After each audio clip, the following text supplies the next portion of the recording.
Living in LA, food trucks are everywhere, which makes sense because LA is so spacious. One food truck in particular has risen above the rest, Komodo food truck. It's a dangerously delicious blend between Asian and Mexican culture. Today, I'm going to be meeting with Chef Erwin to learn all about Komodo secrets and food truck culture. Let's eat Komodo style.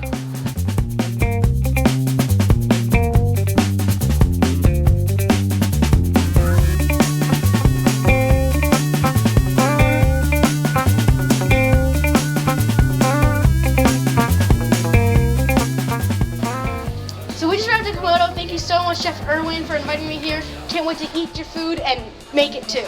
Glad you could join me today, Hudson. So today's episode is all about food trucks, but right now we're at your actual location, but you do have a food truck too, right? Yes, we do. So how would you describe your food to people who haven't been here yet?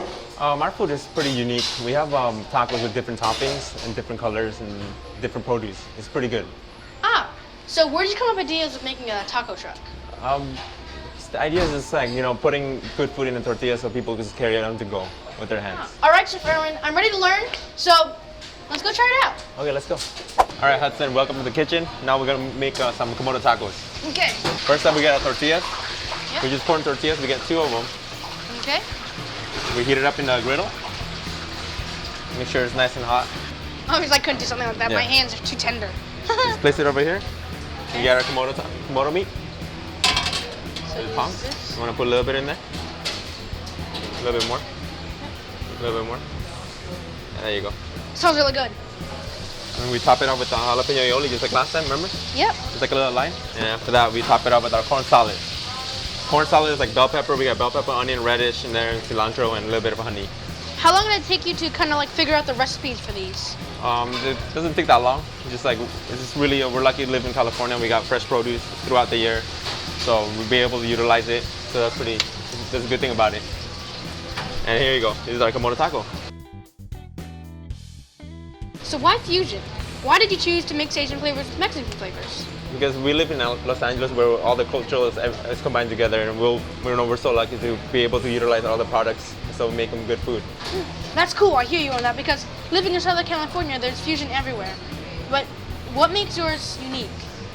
We have a different variety of proteins. We have different variety of produce. We be able to utilize them, to make it brighter, make it bolder and more flavor. Ah, okay. The Asian marinated chicken tacos. Okay. First, you want to get the tortillas again. You want to put them in a griddle. You gotta watch out, make sure it's not hot. You want to go flip them with your hand now. It's not that hot. There you go. See? Pretty easy, right? Yeah, not that hot actually. So what we do first is we get our chicken with a little bit of the sweet soy sauce, and then the same thing with the mandarin orange. Just to line it up, and a little bit of green onion and sesame seed. And we have ourselves an Asian marinated chicken taco. Now I'm going to teach Hudson how to make some Java tacos. So over here we have the Java taco, which is braised pork. Put a little bit on there. And now over here we have our cucumber, tomato, and green onion salad with extra virgin olive oil and salt and pepper. Toss it a little bit. You want to put a little bit on top. And we just top it off with some fried shallots. And we have our Java taco.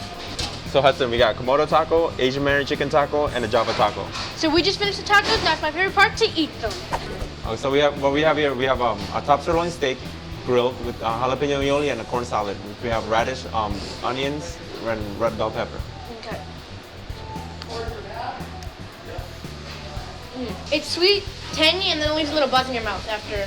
All right. So next one we have an Asian marinated chicken taco. Where we have we marinate our chicken overnight. It's dark meat with a little bit of rice and a fresh mandarin orange. Okay.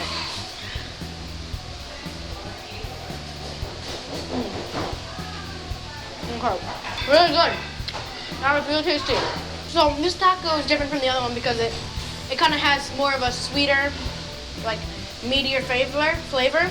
Because it starts out sweet with the sauce, and then the meat kind of comes in, and then the rice takes the sauce and like brings it back to you. And then at the end, it kind of ends it off with a little bit of juice from the mandarin orange. And the final taco we got over here is our Java taco. It's braised pork shoulder with cucumber salad. It has tomato, green onion, extra virgin olive oil, and salt and pepper. Top it off with fried shallots.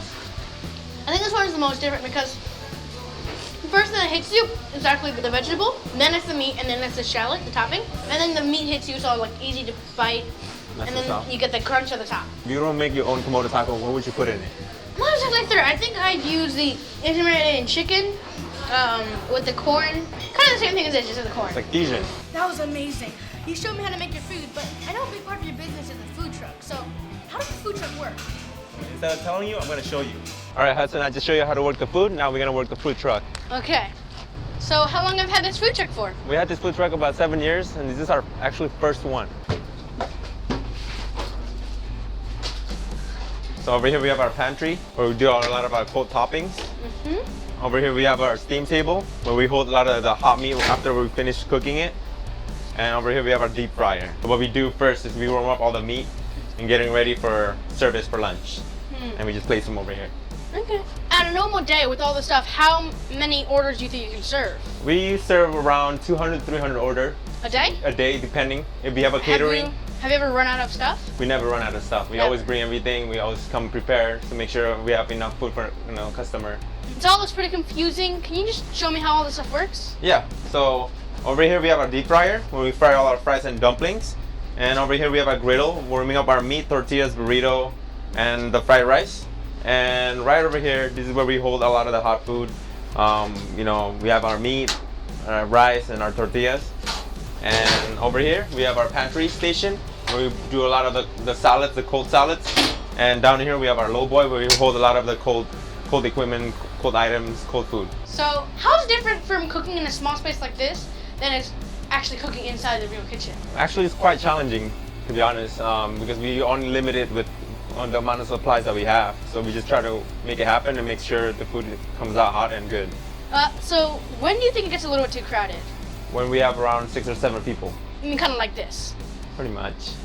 I think it's actually a really good idea to have food trucks because, like California and other like really big cities and states, like they're all so spread out and like it's kind of annoying to like have to drive back and forth. Yeah, it's like with all the traffic, especially. With all the traffic, yeah. Food at your convenience, I like that. All right, Hudson, I just taught you everything about the station. Let's put you to work. Okay. So the first thing to do is take the order and collect the cash. Thank you. Komodo fries and a Komodo taco. And then come over here, place it, and then we go over here. And we let the person know, and then I'm the person, and then I pick up all the meats and I fry the truffle fries. And then you walk over here, and then there's usually this knot here, and then you take put it together and you shake it with a big bowl, which I saw earlier. And then you put it into the thing, and then you bring it over here, and you say order ready, and then the taco's being made at the same time. So this will be happening at the same time that's being cooked. And so then you take it, the cooked patty, and you put it here, and you have the meat in it, and then you open this up, and then you put like the toppings, the corn, and like wrap it up. You bring it over here. You take the tinfoil, you wrap it up, and then you call out the name. It's Joe, and then Joe comes, and you give it to him, and then it's done. Yep. There you go. All right, Hudson, you seem ready. Let's go sell some taco right now. I'll drive.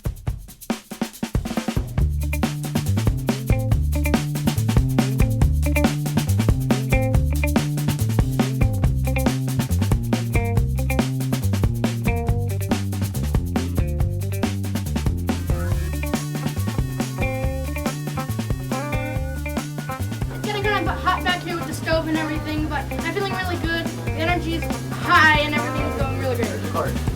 Burrito shot ready? Chef Erwin, I had a great time. Thank you so much for showing me all the delicious food and allowing me to taste it, and also teaching me how to work on the truck. No problem. You did a great job. If we wanted to find more information, where will we find that? You can find us at komodofood.com, our website, or you can also follow us on Facebook, Komodo Food. You can follow us on Instagram and Twitter. For someone like me who is trying to become a chef, do you have any hints or tips that you can share with me? Yeah, I think you just have to be humble and be willing to learn new stuff. Alright guys, make sure to subscribe and follow us online. We gotta get back to work. Thanks guys, bye! Bye guys!